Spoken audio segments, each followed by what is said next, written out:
Hello, everyone. Welcome to the Journey to Success Radio Network. My name is Taylor Tagg, your host and co-founder of JTS. Our purpose on Journey to Success is to interview people who are making a positive difference in the world with transformational businesses, thoughts, ideas, and actions that encourage and inspire. Today on Journey to Success Radio, episode 532, we interview John Edwards, who's co-founder of Just a Guy in the Pew. Now, John is a founder and executive director of Pew Ministries, which is a Catholic apostolate with the mission of bringing Jesus Christ to the person in the pew. John is also a speaker who's been featured on Catholic media, such as Rise, the Guadalupe Radio Network, the John Leonetti Show, Hard as Nails, and EWTN's Catholic Cafe.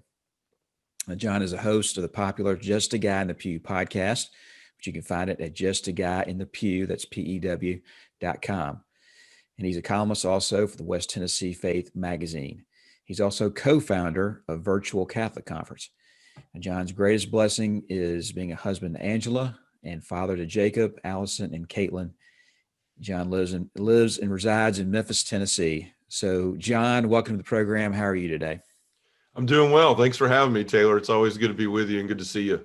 Great to have you on the program. And I know that we want to find out all about the Just a Guy in the Pew Ministries and really approach this from two angles.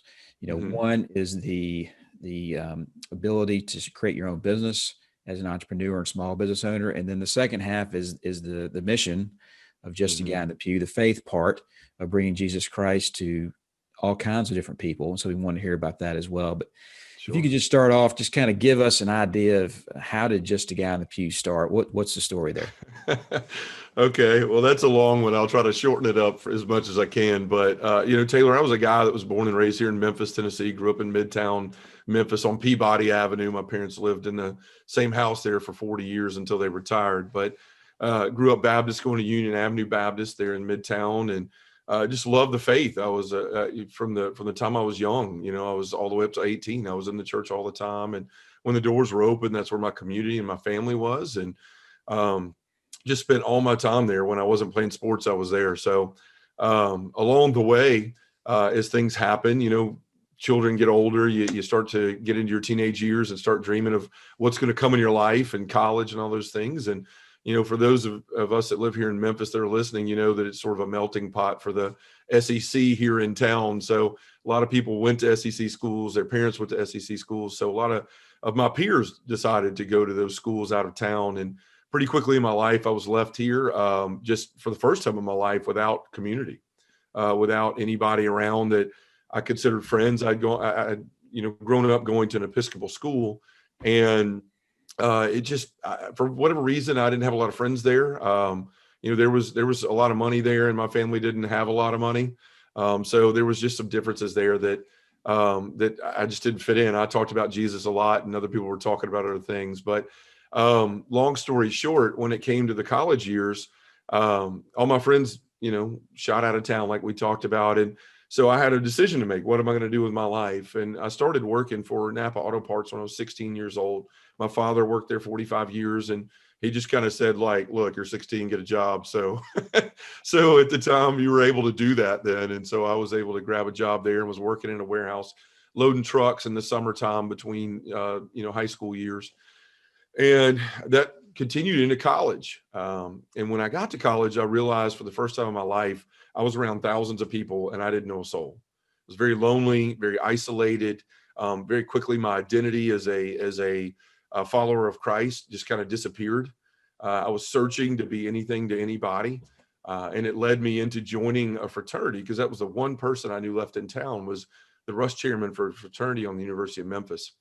So I did that. I just threw myself into that, and along came a lot of the other stuff that comes with joining a fraternity: the partying, the drinking, the dating around, and just the other things that come with all of that, without getting into too many details. But Taylor, I made some mistakes. I started drinking a lot. I started doing drugs. And there was a night where I made the decision to do cocaine. And it was one of the worst decisions of my life. It was one that followed me for 17 years of my life. In the middle of all this, I wasn't doing very well in school. It wasn't because I wasn't able to. I just lost the desire. All I wanted to do was have a good time and just life was in the moment then, right? So that's what I was doing with my life, was living in every moment and jumping from alcohol and drugs, everything else, in search of finding an identity, right? I'd lost that community and where my identity was grounded. So I was doing everything I could in college to be whatever I could to anybody else, right? I mean, we talk about a lot when you go to college, there's a freedom aspect, you get this freedom, but freedom's a good thing if you know who you are, but it isn't if you don't. And I didn't. Where I thought I'd known who I was for a long time, I quickly lost that. So Taylor, this whole time I'm working for Napa, and I'm working the warehouse. I worked my way up to an assistant, to actually warehouse manager. It's making $35,000 a year as a 20-year-old kid, which is a lot of money when you're in college, and a lot of other people don't have any money, so Yeah. you're kind of the guy that can buy things, drive places, do stuff. So people were attracted to the things that I had. And in my mind, they liked me for who I was. But come to find out, it was a lot of what I could do for them. Monetarily wise, I could buy drugs, I could buy our way into clubs, I could do whatever. So, college for me, I just all of a sudden said, you know what, I'm wasting my father's money. I'm not doing anything here. I was one of those people that never knew what I wanted to do with my life. I had friends that said, I'm going to be a doctor. And next thing you know, 8 years later, they were a doctor, or I want to be a lawyer, and they were. That was never me. I never knew what I wanted to be or what I wanted to do. So I spent a lot of those years lost in college. And the one thing that was solid in my life that I was good at was working for Napa. So I continued to do that and work my way up, went through an executive management training program, and came out the other side working as an assistant manager in a Napa store in Hernando, Mississippi for several years. And the salesman down there quit. And the boss at the time came to me and said, look, you're good with the customers. Would you like to do this? So yeah, I'll give it a shot. And at the time it was a 100% commission job. I knew the salesman did well. So I got out there and I was pretty good at it. I was doing that, during my teen, or not my teen, but my early 20 years. And I just started rising up in the company. Before long, I was a salesman of the year for a Fortune 250 company a couple times over, and, division salesman of the year, and just had, from the outside looking in, everything that people would think, man, that guy's got everything going for him. He's got the house, the car, all of that. Well, along the way, I met my wife, Angela. I was still doing cocaine all the way through all of this, right? And kept telling myself, this will stop in my life at some point. Something will happen, something will make me stop this. And so when I met Angela out of the blue one night, I'd known her in college, but we ran into each other, and a couple of years later while all this was going on, and we started dating and fell in love. And I asked her to marry me, and she said yes, thank goodness. And along the way, I kept thinking, okay, this is it, right? I'm getting married. I got to stop now. These childish things have to be put behind me, and they didn't. And soon after that, we were going to have a child, Jacob, my just turned 11-year-old son. And I thought, this is it. I've always wanted to be a dad. I've always wanted to have a boy. This is it. I'm going to stop. Well, that didn't stop either. A couple of years later, Angela calls me and says, hey, we're pregnant, but it's twins. And I'm going, oh my gosh, like, what am I going to do with this? But it was one of those moments I thought, this is it. Like, I've got to quit now. I've got to quit these drugs. I'm successful. God's given me all these things. And I just didn't. I kept going and kept going. I didn't realize that, as much as I was doing this, for anybody that's ever struggled with an addiction, your mind has a way of telling you that you're okay, that you're good, that it's nothing to worry about. And pretty soon you can start believing that. And that's how you become an addict, is believing those lies. Long story short, I wound up having a couple of nights where I was in the midst of this success and, doing these things at night, drinking a lot of beer, hiding this cocaine use from my wife and my family. But there was a couple of nights where I had some panic attacks, and, I thought I was going to die. I thought I was literally going to die. My mother had passed away during this time, and that hit me really hard. I hadn't gone to church since I joined the fraternity. My wife was Catholic. She said the guy I'm going to marry is going to be Catholic. So figured I was the man for the job. So I went through RCIA and did everything you need to do to become Catholic, but I never really made that transition in my heart. And when my mother passed, I really started hating God. I thought, why would you take someone like her that is good, that has put everyone else first in her life, that loves you, and then you have somebody like me that is a liar and a duplicitous person and all these things that were going on in my life. I was like, why would you take her instead of someone like me when there's people like me that exist? And so I began a hatred of God. I basically told him, I will never worship you. I will never follow you. I will never do anything to love you. And it drove a wedge in my marriage because I quit going to church, and I wasn't the spiritual leader of my family at all, like we're supposed to be as men. And along the way, I had those 2 panic attacks. And the second one was 2 nights in a row. I'd been up all night doing things I shouldn't have been doing. And I remember thinking I would rather die right here than my wife to find out, what I've been doing. So I made the decision the next night to go to a local men's conference, Taylor, you've been a part of for years, Men's Morning of Spirituality, with the sole purpose of going to confession. I'd been once, and that was because we have to do that through RCIA, the Rite of Christian Initiation in the Catholic Church. So I went for the sole purpose of trying to find a priest that I didn't know so I could spill my guts on all of this and hopefully change my life. And that's what I did. And a few days later, I'd kept my promise. I went home, I poured out the drugs and the alcohol and threw away the cigarettes I smoked at the time. And, I was going to change my life. And I did for 4 days. But very shortly after that, I was at work, and I sold something huge. I've been waiting on this customer that was going to, I talked him into expanding his business. He was going to add another 100 by 100 on his shop. And that came with tons of equipment needs and things like that were going to be a huge sale for me. I think it was around $250,000, and that was going to be a massive amount of commission. So he gave me the yes that day, which was that Thursday following the conference, and something fired off in me. And I thought, okay, I'm going to go celebrate, right? Even though I knew I had promised God I was done, I was going to go celebrate. So I stopped at my dealer's house on the way back, which was on the way back home, supposed to be picking up my son. Avoided that responsibility, went and picked up drugs. And about 5 minutes later, as I'm driving down the road, I was pulled over by the police. They'd been watching his house, and I was thrown in jail, taken down to organized crime, and then down to jail in downtown Memphis. And my wife had no clue. There was an officer that was kind enough to let me call her before he took me into the actual detention center downtown. Told her what had happened. She basically told me she hated me. She knew something had been going on, but she didn't know what. So this was Holy Thursday. This Thursday was Holy Thursday in the Catholic Church. That's a big deal. And in all Christianity, I'm sure it is. But I went to jail that day and then stayed there until Friday. And it was in that jail cell when, I think I was taken to a cell at about 4 a.m. It's when it got real to me. As a salesman, I've always been able to talk my way out of things. I thought for sure I would talk my way out of that. That wasn't the case. When I put on scrubs and went into a cell at 4 a.m, I knew this is it. I'm looking at these bunk beds and stainless steel toilet and all this stuff in a 6x6 cell. And it's too much to handle at the time. I hadn't slept in 24 hours, hadn't eaten. And I just threw a blanket on the bed and laid down on it, threw another one over me, and passed out by the grace of God. And, Taylor, the next morning I woke up and sat up and hit my head on the bottom of a steel bunk bed, and I thought I'd had a nightmare, right? When I was still laying on my face.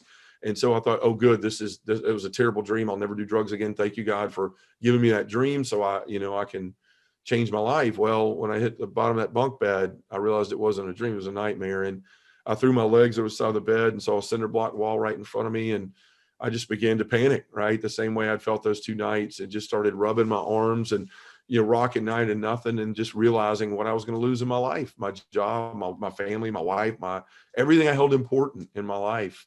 I'd spent so much of my life lying and wearing masks and just being a chameleon among men. I could feel all of that crumbling around right now. I remembered the pictures they took of me the night before, the things you see on Law and Order with the numbers and the mugshot stuff. And I thought that's going to be somewhere. Somebody's going to see it. My life's over. And Taylor, in that moment, it was just crazy. As I was rocking, 100 miles an hour and felt like I was going to have a heart attack, really felt, entertaining the idea of suicide. I mean, there was a lot of that going on. And, man, just in that moment, like all of a sudden I felt myself stop rocking. And there was this moment of peace that I shouldn't have had, like this just calmness that came over me. And the truest words I've ever said came out of my mouth. All of a sudden I just said, well, at least now I don't have to lie anymore. At least now everyone will know who I am. And it felt like just years and years. I mean, I'd been doing cocaine for 17 years. I was arrested when I was 37 years old. And I'm 42 now, so it hadn't been that long. It's been 5 years ago. But it just this tremendous weight of finally saying, at least now everyone knows. And so I began to think in that moment, like, all right, all I can do, I can't control any of that in here. All I can do is have a conversation with Christ, which I haven't had in a long time. And I really felt like he was there, right beside me the whole time. And I remember saying, I'm sorry, I'm sorry. I've said I hated you. I'm sorry I've allowed my life to get like this. I'm sorry that, this is happening for my family and for my wife. And I just, Lord, if you would just give me an opportunity to be the person I should have been all this time, I promise you, I will change my life. I'll be different. And, I just kept saying, I'm sorry. And as I've looked over this and as I've gone through healing and worked with people on things like this, I almost could see Christ everywhere, and the officer that gave me my phone and my wife that, eventually plays into this and some more. And I just remember Christ sitting there almost looking back saying, John, it's okay. Like, that's what you needed me to be in that time. And I was that for you, but now I need you to be something for me. And so I didn't know what that was at the time. I just agreed I would give him my life and I would do whatever he wanted me to do. Shortly after that, my wife showed up to bail me out. And there's a lot more to this, but I wound up going to my father's for Easter weekend, got out of jail on Good Friday, which is, if you look at the whole narrative of arrested on Holy Thursday and out on Good Friday, and just, it's crazy. But I went to my dad's in Mississippi, went to a church service down there where a priest came up out of nowhere that I'd met one time in my life years before and said, I don't know why you're here alone where your family is, but God wants me to tell you everything's going to be all right. So I went back to Memphis that Monday and went to court, went to my work, and they had obviously found out about what had gone on, and they asked me a lot of questions that I answered, to the best of my ability, and decided right then and there that after court, this wasn't a court mandated thing, but I wanted to go to a behavioral science center to see how deep this went. So I did. I had my dad drive me over there and check me in. And in the midst of that, and this just one of the worst scenes I've ever been in, with people just bringing their family in left and right, just broken, and guys on meth and heroin and everything else, and families that were just like, this is enough. I'm done. Like, take him, I'm done, or take her, I'm done. The door opens over my shoulder, and there's not another person that comes in. I had picked up a paper just to hide myself from all of this. And I noticed somebody didn't walk by. And when I looked up, it was my wife. And she said, I can't let you go through this alone. I'm mad at you and I'm hurt, but I can't let you go through this alone. So that night, I wound up going into 30 days of outpatient help there, and just started going to daily mass every day. I was taking the kids to school, borrowing my father-in-law's truck. Mine was impounded. And I started going to daily mass every day. And that's when I really met Christ and realized the power of the Eucharist and what I've been ignoring for so long in my life. And I began to change my life. I began to read the scriptures, and all of a sudden, all this stuff I'd done as a child, as a Baptist, started pouring back into my life. And I don't know, God just started taking me in some amazing directions. And a year later, I wound up going back to that very men's conference. And there was a young man that had been in trouble with drugs and alcohol that got up and spoke. And it just really, the courage that young man showed, it just inspired me. And that night there was another man from my parish that was there, and he asked, hey, John, he was actually going nuts. He had had a great day and had a moment with the Holy Spirit. So he was on fire, and he was just running around yelling about all this stuff and how he felt. And I told him, I was like, man, you've been, bitten by the Holy Spirit. And he said, I don't know, what that means. I've been Catholic all my life, but I know God and Jesus, but not the Holy Spirit. Can you tell me about it? So we went and had dinner, and I told him about it. No one knew in my life I'd been arrested. I hadn't shared that with anybody in my parish or anything. I was afraid of what might come of that. But I shared it with him that night, and I thought he was going to get up and walk away. But he said, man, that's amazing. We got to start a men's group. So I go to Holy Rosary Parish here in Memphis, and he convinced me a week later to call a bunch of guys into a room and basically share with them what I shared with him. And I got up and became vulnerable and shared all of what I just shared with you in more detail. And every guy in that room stood up after I was done. I thought they were all going to leave. I said, look, I know you didn't know why you were here, and I could tell by the look on your face, a lot of you were freaked out, but I just felt like I had to share this. And I think we need to start something for men, because I can't be the only guy that struggles with things like this in my life, no matter what it is. And I sat down, I was crying, and it was a mess. And one after another, every guy in that room stood up and said, hey, I'm struggling with pornography, or I'm struggling with alcohol, or I'm going through a divorce, or I'm this, all the way around the room. And it showed me that that's the power of vulnerability. And so we started running this group, and next thing you know, we had 30 or 40 men coming on a regular basis. We had a lot of people from other churches coming that actually converted to Catholicism because they said, I finally found a place where I can be real and be authentic and be myself and be accepted. And like, I've wanted that for so long in my life, Taylor. And so, out of that, I started to realize that, the way a lot of us have been raised, if you're my age or older, I'm 42, we had fathers that, told us, hey, you got to work hard. You got to never complain. You don't have feelings, keep your head down. And so that's the way a lot of men go about life. And we build these addictions and these struggles, and we lose our faith and all of these things because we're trying to keep this one-man army approach to our life. And so out of all of that, I began to attend Cursillo groups and things like that. And Deacon Jeff Drzymski, a mutual friend of ours, one night said, I want to build you a podcast. What would you call it? And first of all, I said, I don't know anything about a podcast, and you're setting me up for failure, I think. And let me ask you a quick question, John, real sure, quick, please. Before we kind of get into this next chapter of how Sure. just a guy in the podcast kind of blossomed. I want to go back to the jail cell for a minute, because sure. that was definitely a moment of transformation for you. Yeah. And you think about all the many saints that have walked this earth. Many of them had pretty rough lives before that moment of transformation. Sure. And there are many people out there, many men in particular, who have not had that moment of transformation yet. They're still waiting on it. So Sure. before we kind of get into this next chapter, what can you tell the men out there, or the people just in general who are struggling right now, who are waiting for something to happen, has not happened yet, that may be of encouragement to them? Sure. Well, first I would say we need to open our eyes to everything around us.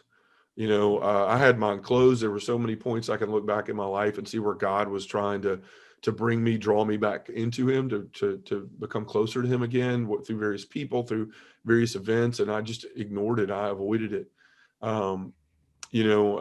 We can get in a bad place of convincing ourselves a lot of things that we're fine when we're not. With men especially, there is that resistance to vulnerability. It just is. I'm not supposed to be like that. There's two definitions of that, really. There's the world's definition of to become vulnerable means you're susceptible to attack, you're weak, you're less masculine, all of that junk. And then there's St. Paul's version, or God's version through St. Paul, where he says, my power is made perfect in weakness. Right. St. Paul, if we remember, he asked God to pull the thorn from his side 3 times. And God says, no, like, my power is made perfect in weakness, leave it there. And so St. Paul takes from that, if I'm to boast, let me boast in my hardships, my insults, my deficiencies, all of those things that he says, because when I'm weak, I'm strong. And so I would tell folks that this proclivity to hide and to conform to what the culture and the world says you ought to be, we have to abandon that. We have to get rid of that. We have to understand that there's only one opinion in this world that really matters, and that's God's. If you're a believer, if you're a Christian that's listening to this, then we have to believe that the only opinion that's ever going to matter, and I don't mean to be disrespectful to your wife or anybody else, but the one that's eternally going to matter is the opinion of God. And so that's where we have to base our life around, and that's where we have to base our priorities around. And what it was for me is I had to realize there were 3 places I needed to become vulnerable in my life. First of all, in that jail cell. And I talk to addicts about this all the time. I just did a healing conference where I talked about this, and a lot of people found this helpful. But we all know, like, if you've ever been addicted to something, or if you have any sort of issue in your life, whether take drugs and alcohol aside, but any sort of plaguing sin or issue in your life, there comes a point where this is an issue in your life. Now, there's a part of you that sweeps it under the rug and says, no, I'll be okay. Like I did, it'll eventually go away on its own. But that doesn't happen. And we have to be realistic about that. We have to make an active choice in our life to be better. And so in that jail cell, in that moment, it was like, okay, I've known this is a problem. I can't hide this. I can't deny this anymore, right? That this is an issue, and I've known this. So now I have to make the choice to be done with this in my life, whatever it was at the time. And that's the point I think that a lot of people never get to, is we don't truly become vulnerable with ourselves, right? And admit, okay, I got to stop lying to myself, right? I got to be honest with myself, because I'm never going to be able to fix this. Taylor, there were so many nights where I was up late and I felt terrible, and I was sitting there at 3 a.m, couldn't go to sleep. going, oh my gosh, the world's caving in on me. My wife's going to find out. I'll never do this again. I promise, Lord, if I could just go to sleep tonight, I'll never do it again. And by 4:30 the next day, I was back doing it, because we have this proclivity, this habit of convincing ourselves that everything's okay when it's not. So I would say the first thing we have to do is be honest with ourselves, be open and vulnerable, and say, I have an issue and I have to be spiritually mature, or just mature in any regard, and deal with this.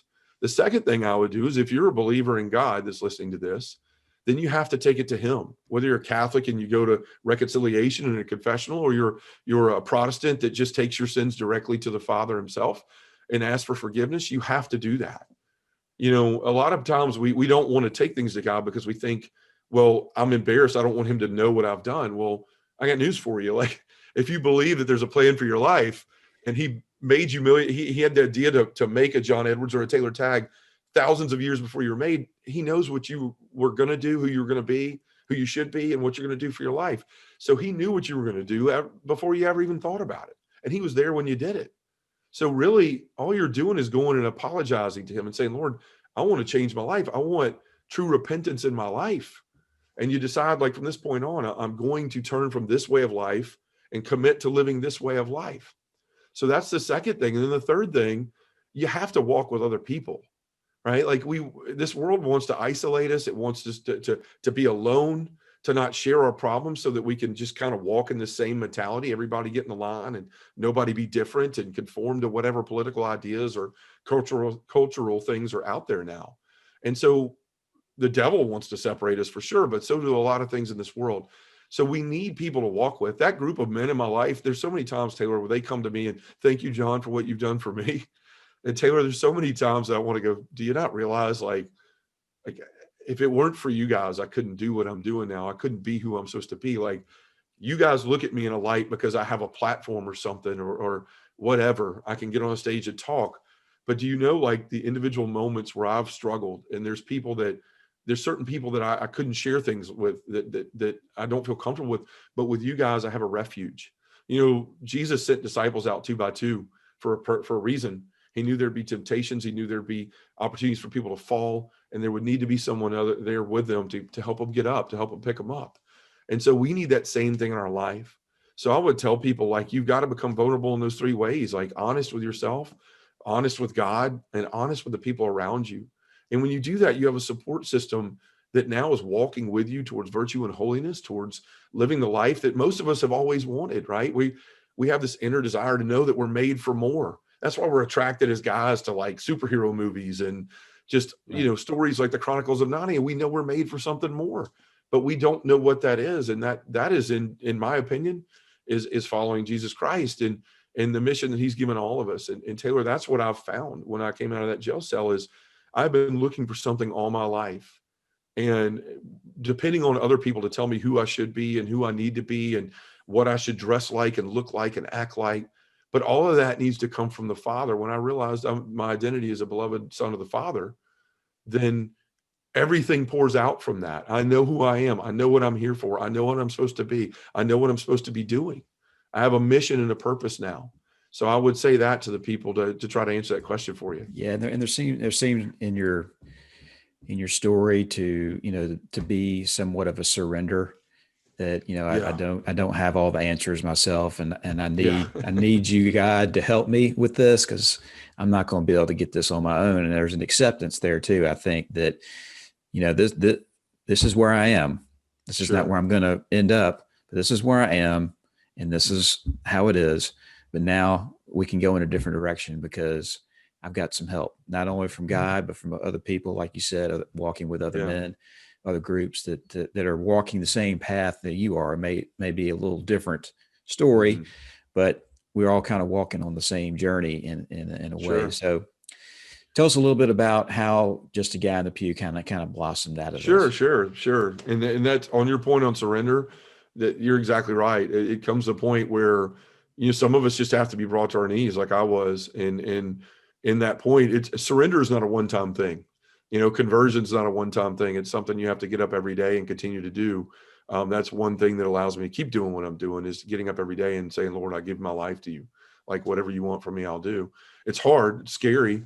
I freak out every day, like going, I don't know what's coming. I don't know necessarily if this stuff I'm doing is going to continue to provide for my family and support my family and all of that stuff. But you just get up every day and you give it to God and you trust him. And he hasn't let me down yet. You know, we don't always get what we want, but that what we want is not always what we need. Right. So That's right. but starting with the just guy on the pew. So like I said, I started going to mass every day, and it was there that I really felt for the first time. I'd been to so many Catholic masses and ignored them. Right. I was sitting there thinking, what time do the Broncos come on? Are we going to be home in time? Or, you know, what do we have to get at Kroger and how can we get home quickly? Or all those things. And I missed the beauty of the Catholic mass for 10 years. For 10 years, I ignored it, you know. And so one of the first days, you know, when I was taking my kids to school and was out of the behavior science center, I walked into a daily mass. I was trying to hide from the world. That's really what I was doing. Customers of mine had found out at Napa. They continue to allow me to work there, by the way, because I had not been in trouble before. And so I was on the verge of having to go back to work with all these people that were finding out what I had done. And I had signed something at work that said I would not disclose any information to anyone, or I would lose my job. So I had all these customers that had seen the just busted pictures or whatever, and were texting me all kind of things, you know, cussing me out, calling me a crackhead. I'll never buy from you again. People that I had a relationship with for 20 years. So this one day when all that was happening, I walked into the church and I just said, I'm going to go in here and hide. And in that moment, there was about 10 people in the church, and they were all 70 plus, I would imagine. And for those of you, I'm sitting down now, but I'm 6'8". And at the time I was 37 years old. And I walk into this church and I begin to kneel and pray. And as mass goes on, for the first time, I heard every word of it. You could have heard a pin drop in the church. The homily spoke right to my heart. I began to cry. I began to sob all through mass, like annoyingly disturbing mass sobbing. I went up and took communion.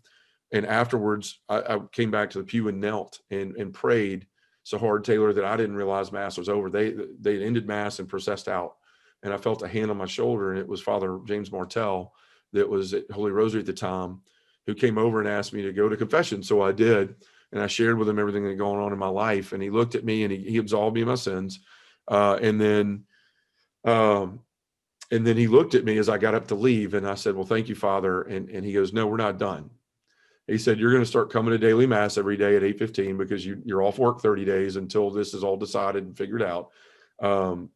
You're going to become a lector, which for those who aren't Catholic means reading the Old Testament or New Testament readings before the gospel in mass. And he said, you're going to come to confession once a week.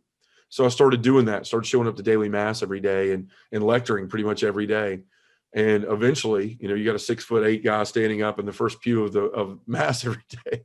People start to go, what is with this guy? So very quickly, I would start hearing the footsteps after mass. I was praying coming, and initially I could almost count 3, 2, 1, and they would stop. And somebody would touch my shoulder, and I'd look up, and it'd be an older lady or gentleman, and they would say, "Excuse me, son, are you in the diaconate?" Which meant, "Are you studying to be a deacon?" Or "Are you in seminary?" Which meant, "Are you studying to be a priest?" And I would say, "No, I'm just a guy in the pew." You know, and that was just my answer, was I'm just another guy in the pew.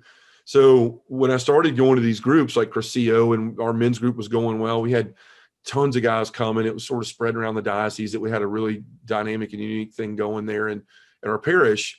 I was in my Crescio group one night, and I was sharing about men and all the things that were going on, and men began to share all their struggles. We used to write them down on pieces of paper and put them in a bag. So guys that were maybe dealing with something that was more about lust or something that might have been more embarrassing, they wouldn't have to say, "Hey, I'm the guy that struggles with this." So we would pull those out of a bag and talk about them at night. And men just seem to be finding a lot of healing and finding a lot of, man, there's a lot of people who struggle with this. I'm not the only one. So Deacon Jeff would ask me about a lot of that stuff, and I would talk to him about it. And he said, "Man, you need an outlet. I want to build you a podcast." And that's when I was like, man, I don't know anything about that. Like that is going to be a bomb before I ever started. And he said, "Well, what would you call it?" And immediately, like, I didn't even think it. I just said, "Just a guy in the pew." And so Deacon Jeff started meeting with me and started showing me how to do it. And I asked a buddy of mine, Victor Adams, who's a guy that started coming to our men's group that I got really close with, to co-host with me. And we started doing shows, and it started with vulnerability and just a lot of other topics. And we built it around the motto for the show is, or the moniker, the starting words of the show are "Welcome to the Pew, the place where everyday guys talk about everyday things," in front of the one person that could do something about it, Jesus Christ. And that's what we realized, is that there were so many men out here that were just struggling and walking this path alone. And we were all struggling with the same stuff, but we convince ourselves that we're the only alcoholic in the world, or we're the only person that struggles with impurity, or we're the only person that maybe speaks on our wife in a manner that's not healthy. Like, we all think we're just that individual bad person, and that God can't love us, right? That God has his back turned from us. But that's not the truth. I mean, a lot of times we're the ones that have turned away from him, and he's always waiting for us to come home, right? Like the father and the prodigal son. He's always standing there. That story doesn't end with the father chastising the son when he comes home, or telling him to leave again. No, he rushes out to meet him and puts his robe on him and puts his ring on him and calls for a feast. And that's what God does for us. So we begin to share that with men, and doing these one-word topics every week: fear, humility, pornography, whatever it is, like that we knew men were struggling with. We were pulling from that bag. And next thing you know, we started having a lot of listeners, and started looking at the map on SoundCloud, and there was over 100 countries around the world that had listened to the show. And we've got 85 episodes now, and we just started showing up every Monday and doing it and putting it out there. And a friend of mine, David Hall, he's the IT director at Holy Rosary, helped me build a website for just a guy in the pew. And during this time, I was working for Cardinal Studios. I was a guy on the road speaking for them, and supporting a program they had called Rise with a Catholic speaker, Chris Stefanik. And I was doing just a guy in the pew as just something that was what God was calling me to. I had no idea what I was doing, what it could become, if it was going to be anything, or if it was just something meant, if it was 10 people that listened to it and it changed their life, that was worth it to me. So we started doing all that. Cardinal, the company I worked for, decided that the programs that they were making and selling to men's groups were not going to support the business model they had. So they decided to pivot this last Christmas to marketing for apostolates, to switch to a marketing agency, sort of. So they came to me a couple days before Christmas and said, "John, we hate to do this, but there's not really a position in this new model for you. We're going to pay you through the end of the year. And then if you would stay on through March, we'll be glad to pay you a little bit of money to help make sure these groups of men get to the start date for this program that we've been working in." So I agreed to do that. But there I was 3 days before Christmas, Taylor, like about to drive down to my dad's farm. He was about to have knee surgery the day before Christmas Eve, knee replacement. And my 3 kids were home with the flu. My wife was home taking care of them with me. And I got off the phone and I began to cry, man. Like, I was like, I don't know what I'm supposed to do. Like, God, I've given you everything I know to give you, and now I don't have a job. It's a couple of days before Christmas. The financial stuff that comes with that, you're just like, what am I going to do? And my wife comes in, Taylor, and she sees me crying, and I start trying to do the masculine, I'm fine. And she says, "What's the matter?" And I told her, I said, "Angela, I just lost my job." And Taylor, I mean, she is a saint of a woman. I mean, if there's more to tell in my story about all the beauty of her and just how great of a Catholic Christian she is. But she looked at me and just said, "Okay, well, you've been talking about starting a nonprofit for a long time, and maybe this is God pushing you over the edge to do it." And I looked at her like, "What? Are you kidding me? Like, I know nothing about that. I've never run anything like that. I've never run a business." But we decided to do it. And I assembled a board of a lot of guys here locally: Tom Dorian, Carter Horde, David Hall, all those guys. And those guys believed in what I was doing, and they had since we started. And so we began to pull together things and build what it takes to build a nonprofit. Worked with Ralph Gibson, my lawyer for the Apostolate, and he began to lead me through all that, and got a CPA, and he began to help me with all the tax stuff and just setting up how to set up a business in the first place. So we started doing all of that, and next thing you know, I'm going, okay, well, I have a business, but I have no money, right? Like, what am I supposed to? I've got to figure out how to fundraise and all those things. So we started doing a little bit of that on our own as best as we knew how. Well, there came a time, Taylor, where I'm ashamed to say this, but I'm not ashamed to admit it, if that makes sense, that I was sitting in my bedroom floor one day, and it had been about a month and a half, and I was like, "God, I don't know what I'm doing, and this is not going to support my family." And thank God Angela works at St. Jude full time, so we had money coming in at least for that to support us. But I was coming to the end of this extra money that Cardinal was going to pay me to see through the job that we were doing. And I thought, what am I going to do? What am I going to do? And I can't sit here and just do this and not make any money. And I got angry. I said, God, I've given you everything I know to give you. And there's so many people in this world that just don't care about you one way or another. And I really felt sorry for myself. I had a pity party and just kind of said, you know what, I'm going to be done if something doesn't happen. It's just, and it says, don't put God to the test. I don't recommend it, but, I said that. And a couple of days later, I had one speaking engagement left that had not canceled. The coronavirus had started by this time. And I had one speaking engagement left, and it was going to pay me a nice amount of money. It was the biggest event I had ever done. It was in front of 4,000 men in Milwaukee. And I was packing my suitcase that day to leave the next day. I got a phone call from a guy that I worked with in that RISE program, and had started a Catholic Apostolate, and he'd seen some things I was doing and asked me, some advice. And next thing you know, while we're on the phone, that deal gets canceled. I get a text from the men in Milwaukee and say, hey, our Archbishop says we can't do this. I mean, they had rented, a $30,000 theater and non-refundable. All these groups were hurting because of the coronavirus. And I just went, man, I feel bad for them. This is the last bit of income I would have made. I have no idea what the future holds. And in that phone call, as I was on the phone with my friend and now partner in the Virtual Catholic Conference, Matt Ingold, I said, man, I got to go. I got to cancel a flight. I've never had to do that before. I don't know what I'm going to do. And he said, man, we should do something virtually. And I went, I have no idea what that means or how to do that. And I got to cancel this flight. And he said, well, can I call you back tonight? I said, yeah, sure. So he calls me back. I'd been thinking about it. He'd been thinking about it. He said, look, I can build the sites. We can build these virtual conferences, but I don't know anyone. I knew a lot of speakers because I've been on the road a couple of years and befriended a lot of these folks. And so I started calling people. And next thing you know, in 2 weeks' time, we had a conference, which was supposed to be on the same weekend that Men's Morning was going to be on, that was canceled. Matt was actually supposed to speak here for that.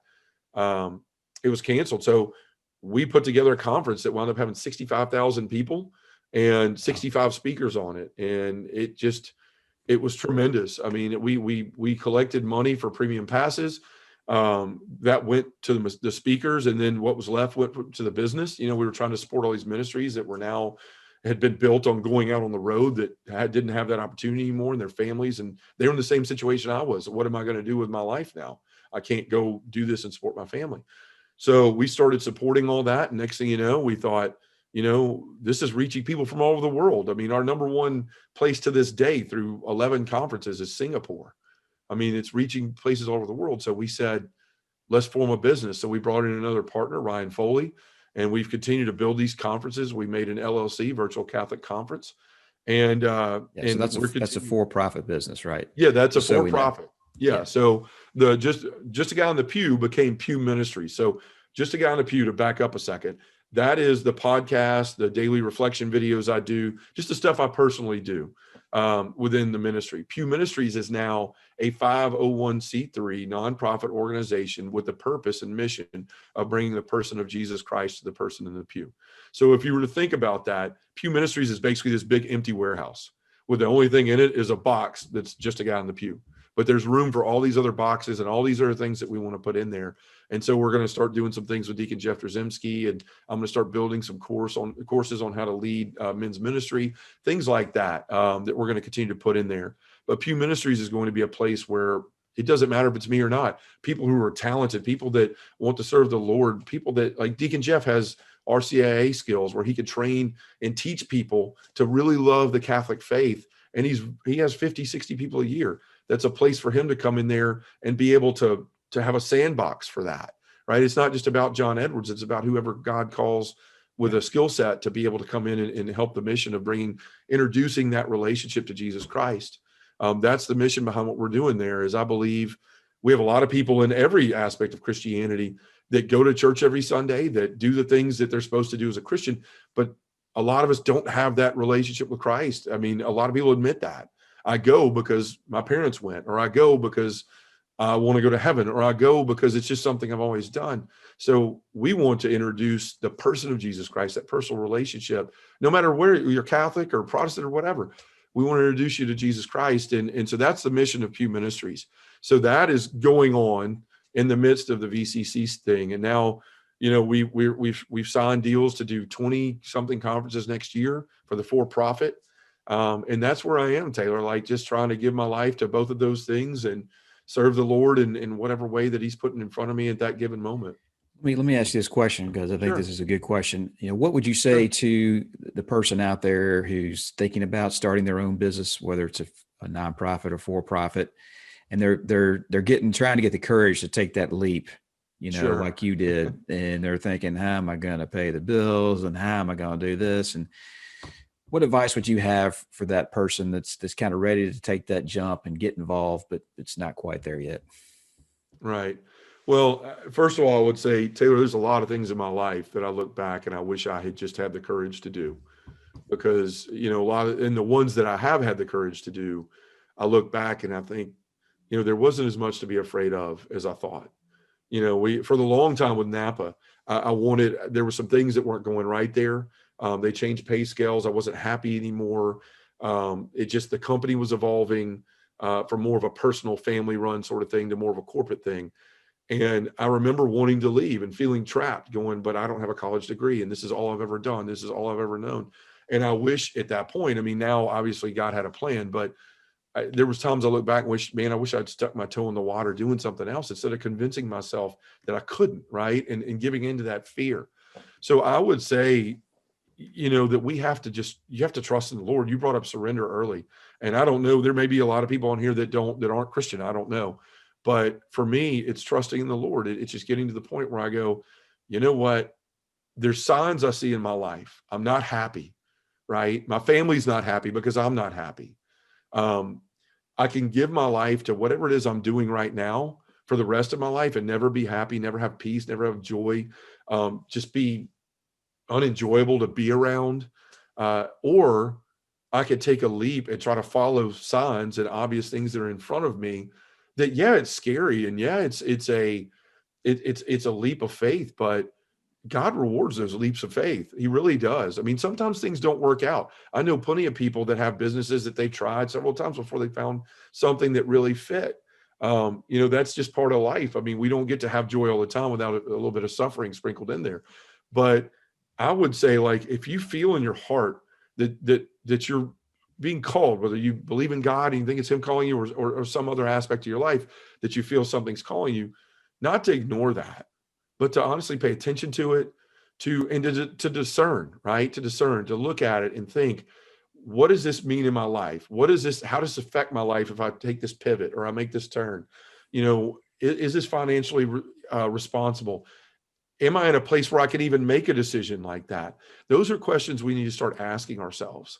I don't want to paint this picture like everybody go just, stop what you're doing and go on whatever crazy idea pops in your head. That's not what I'm saying. But we really have to stop and think about it. Think, am I being led in the right direction? Where is this coming from? Is this a desire to just get out of something? Or is this a desire to where I really feel called to do something? Is there a purpose and a meaning to whatever it is that I'm trying to get into or trying to start? And I think if you come from that place, then you're going to have a pretty safe foundation to start really analyzing, what are the benefits? What are the cons? What are the dangers in this? What are the opportunities in this? And then obviously, if you're married, you need to bring your spouse into it before you make any decision, because it affects not only you, it affects your children and those around you. So you need to be on the same page there. And I don't know that I would ever have done the Pew Ministries if I hadn't had my wife kneeling on the floor in front of me, holding my hand, saying we should do this.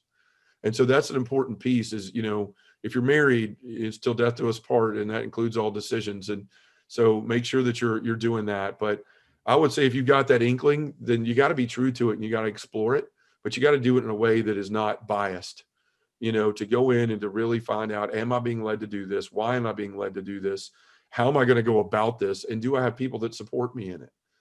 That's the other thing. I have a board that supports me in what I do. So I'm not out there on my own. I have guys that believe in the mission and are willing to support it. And that's another important piece to have too.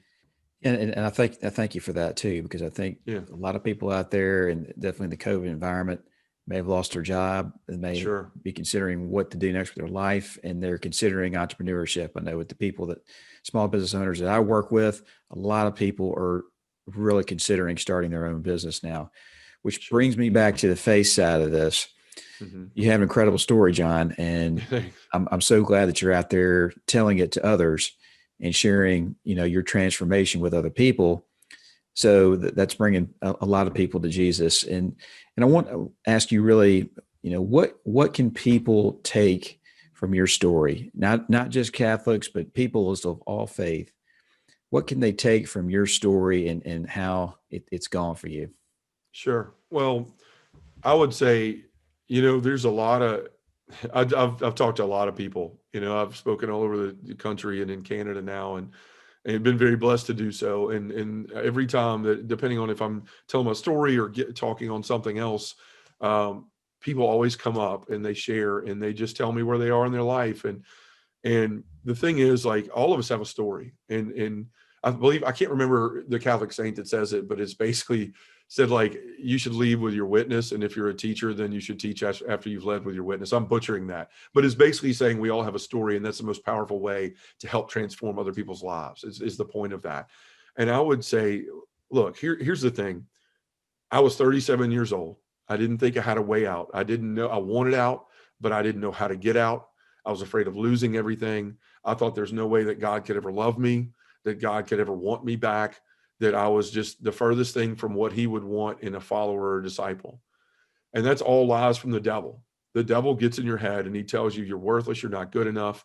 That night that I walked into that room with those men, I didn't say this part because I was trying to get through it as quickly as I could, but um, I was scared to death. I knew that, here I was in my parish and the place where my children go to school, and all these men that I'd worked hard to make friends with in my life had no idea what had gone on. And I was about to go in that room. And as I walked to that room, it was a time of year where it was dark and I could see them inside, but they couldn't see me. And I reached for the door. And as soon as my hand hit the handle, I started hearing those voices. Don't open that door. If you do, you're going to lose everything, right? You're going to lose everything. Your kids are going to be kicked out of school. Imagine what it's going to do to your wife. It's going to embarrass her. Look what you're going to do. You're being selfish right now, right? Don't do what you're about to do. You're going to lose everything. You're going to torture yourself. You're going to be in pain the rest of your life. And Taylor, I physically let go of that door and took 3 steps back towards the car.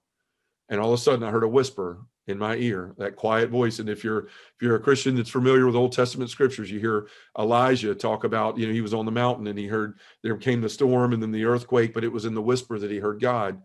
And I just heard this, John, turn around. You told me when you walked out of that cell that you were going to walk out of it and do what I asked. And so I turned around and I went and I grabbed that door. And what it showed me, Taylor, is that, like, where I was in a physical prison cell, in that portion, in that time of my life, of brick and mortar and iron bars and all that, like, we're all walking around in a prison cell of our own fears, our own worries, our own strives, our strifes, our own mistakes and failures. And we constantly beat ourselves up with that. Like, if we could see, if our thoughts could become a person sitting next to us on the couch, I think most of us would probably have committed homicide at some point in our life, because those thoughts, they accuse you, they convince you you're not good enough, that you're not good enough for God's love. And so what happened when I opened that door and I walked in that room and I shared with those men is I realized that so many times in my life, when I tried to open that prison door, that virtual prison door in my life, that the devil had shown up to poke and prod these different things, right? Like, well, what if they find out about your pornography use? Or what if they find out about your drug use? Or what if they find out about the way you really are to your wife and kids, that you're not a great father? What if this whole thing comes, crashing down?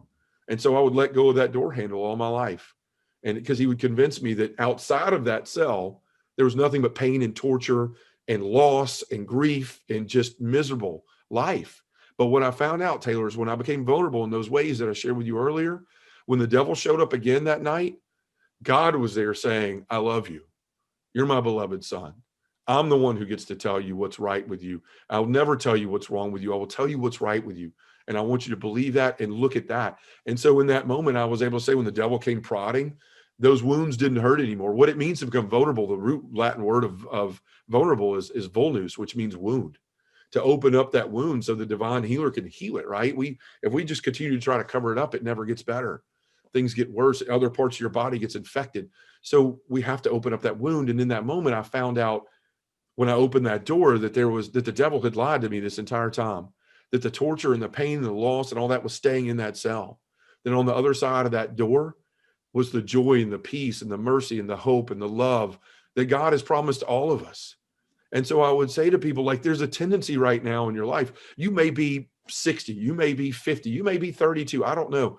But the bottom line is, a lot of us convince ourselves that I've lived this way, I've been this way, there is no redemption, there is no way for me to change my life. How many times in your life, Taylor, have you heard people don't change? I'm here to stand in front of you and tell you that's not true. People don't change on their own, but they change with the power and the love of Jesus Christ and the surrender to that. And so I would tell people, like, don't buy into that mess, right? Don't believe all those things that you've told yourself over these years about how you're unforgivable and all that junk. Clear that out of your head. You're in control of your own thoughts, right? So many times we think that, and it's almost like sin and temptation, right? Like, a lot of times I hear guys go, well, I was tempted, so I went ahead and sinned. It's like, no, if temptation was a sin, they'd call it sin. That's why it's called temptation. So, like, we have a choice in our life in everything that we do, including what we think of ourselves and how we want our lives to be. But we have to make that decision. We have to stand firm in it and say, I'm not buying into this junk anymore. I'm in control of my life, to the point of choosing what I want to think about myself and whether I'm worthy for redemption. Ultimately, God's in control of your life, but that's what it is. You're surrendering to one or the other. You're surrendering to the devil and what he's telling you are, or you're going to surrender to Christ. You surrender to the devil, you're going to have a terrible life, and you're always going to think you're not good enough. You can't be any different. And you're always going to think that this is all my life can be. But if you get to the point where you can trust in God and you can surrender to God and give your life over to him, I promise you, he will show you that change is real. It can happen, and it can happen in your life. Amen to that. That's a wonderful testimony. Yeah. And again, I want to thank you, John, for joining us. Yeah. And I'm going to ask you one last Journey to Success original question. What is it? What is it that makes up the heart of this Just a Guy in the Pew ministry and wanting to help people? What is it? What gets you up every day and sets you on fire to go do this work? Man, you're gonna make me cry now. You know what? For so long in my life, Taylor, I was lost and I was broken. And I remember every day what that feels like. I've never let myself forget that. Time heals all wounds. Just like with my mother passing, I miss my mother, but it doesn't feel the same way it used to. And so I actively in my life try to remember what it was like before God came into my life again in that cell. And those memories, I was thinking about it this morning. I'm like, I never want to live like that again. I never want to be in that position. And, a lot of times we don't share our stories because we're embarrassed about them or we don't want people to know. But Ansel and I came to the conclusion, even through all the hurt and the rekindling we had to do and the trust that had to be rebuilt, we found out that through suffering, a lot of times grace flows. Obviously that's obvious with Christ on the cross, the grace that flowed from his suffering. But what I figured out and what God showed me, I should say, is that all that pain was for nothing if it wasn't shared with others. All that, what was it for if it wasn't to be shared with others, to shine a light on the differences that can be made in their life? So, Taylor, I would answer that by saying, I know what it's like to be in those dark places in your life. I know what it's like to feel like you shouldn't exist, and so I don't want anybody to ever feel that. And if they do feel that, then I want God, and I give God permission to use me in any way to get people out of that, to save people from that. That's what I want to do with my life. And just the joy that I've found, like Taylor, I can't, even on my bad days, they're wonderful days, right? Like, it's just, you look at it, it's a whole different perspective. And I want people to know what that's like, that joy, that peace, that hope, that happiness is real. It's real. And all it takes is just giving, God a chance in your life, giving Jesus a chance in your life. So that's what drives me. Is I look around the world today, and when you've been a broken person, when you've been a person that has been duplicitous and hypocritical and all these things that I was in my life, you can see it in others, and you can see that pain. You may not know what it is, but it's there. And I just want to help people get rid of that and understand what joy there is to life if you can just get past all of that. So that's what drives this. I want people to know Jesus in the way that I've come to know him. That's a true blessing. You're a good man, John Edwards. And thank you, Taylor. We commend you for all that you're doing. And as well, please go visit John's website, Just a Guy in the Pew. That's PEW.com. and check out his site. I know he's got a membership. You can become a member of his ministry and help him grow it actually, and Sure. expand the word of Jesus Christ. And so again, John, thank you so much for joining us Yeah. here on Journey to Success. It's been wonderful to have you and to hear your story. And I know this is going to inspire a lot of people. Well, thank you, Taylor. It's you're a great friend, and I appreciate you having me on. You bet. You're listening to Journey to Success Radio, and join us soon for our next amazing success story. Bye for now.